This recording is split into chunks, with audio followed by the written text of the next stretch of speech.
Ertugrul TV industry का नया शाहकार है जिसने कमोबेश पूरी दुनिया को अपने जादू में बांध लिया है।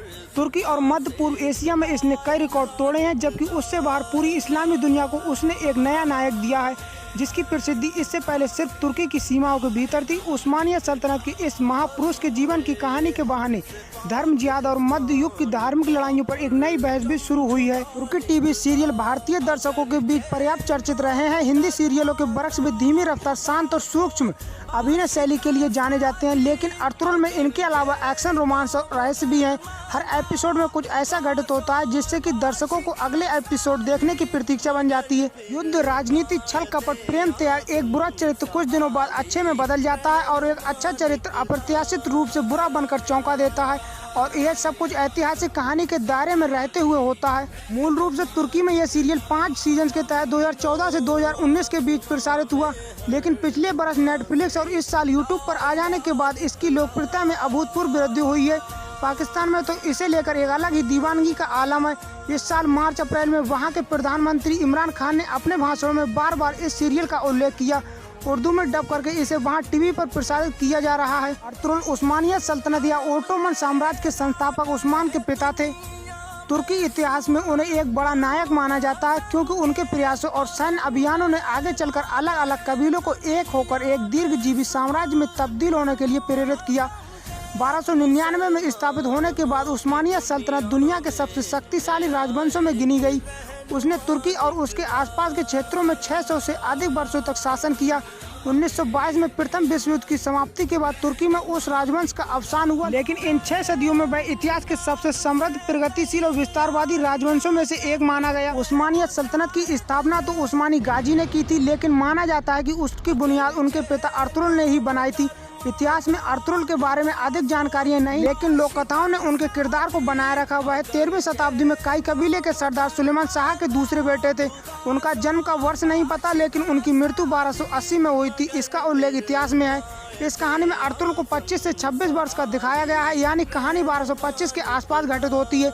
बंजारों की तरह एक से दूसरी जगह भटकने वाले कबीलों के लिए वह एक मुश्किल समय था, क्योंकि उनके शत्रु चारों ओर थे। एक तरफ मंगालों का आक्रमण, दूसरी तरफ ईसाई मुस्लिम धर्मयुद्ध का संकट। इनके अलावा कई बार उन्हें स्थानीय अमीरों और सुल्तानों के साथ भी संघर्ष करना पड़ता था। 11वीं से 13वीं शताब्दी का वह समय भयानक धर्मयुद्धों से भी संतरस्त रहा। ईसाइयों और मुसलमानों में एक के बाद एक अनेक संघर्ष हुए। ईसाई यरूशलेम पर अपना कब्जा चाहते थे, जो कि मुसलमानों के अधीन था, और मुसलमान इस्तांबुल कुस्तुंतनिया को अपने साम्राज्य में मिलाना चाहते थे, जिस पर ईसाई धर्मावलंबी बाइजेंटाइन राजवंश का शासन था।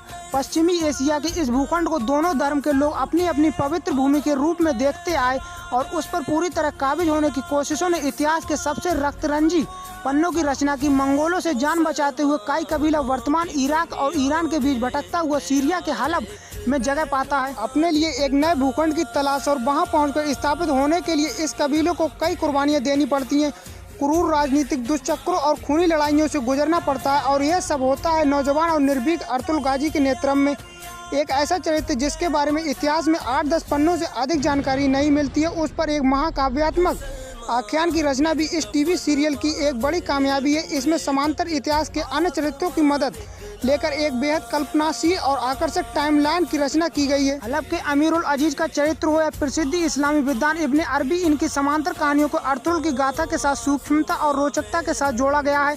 इब्ने अरबी को अर्तुगरुल के आध्यात्मिक मार्गदर्शक की तरह चित्रित किया गया है। इब्ने अरबी मूल रूप से स्पेनिश थे, लेकिन उनका कार्यक्षेत्र स्पेन के अंदालूसिया से लेकर तुर्की के अनातोलिया तक फैला हुआ था। उन्होंने यायावर जीवन जिया था। कविता, दर्शन, सूफीवाद और अध्यात्म पर उन्होंने 700 से अधिक कृतियों की रचना की थी। अर्तुगरुल की विशेषता सिर्फ इतिहास के संघर्षपूर्ण पन्ने ही नहीं, बल्कि इस्लाम को लेकर एक समावेशी और व्यापक दृष्टि भी है। शिया और सुन्नी संप्रदायों की मान्यताओं के बीच संतुलन का एक प्रयास भी इसमें है। इस्लामोफोबिया से जूझ रहे इस समय में यह सीरियल इस्लाम की मूल परिभाषा को प्रस्तुत करने का प्रयास भी करता है।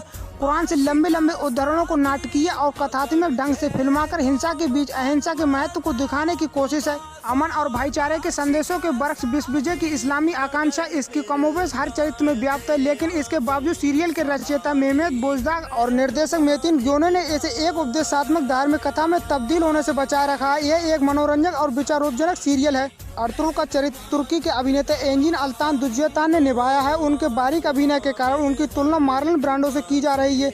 अर्थुर गाजी सीरियल को देखते हुए गॉडफादर के कथा सूत्रों को भी अंतर्धारा की तरह बहते हुए महसूस किया जा सकता है।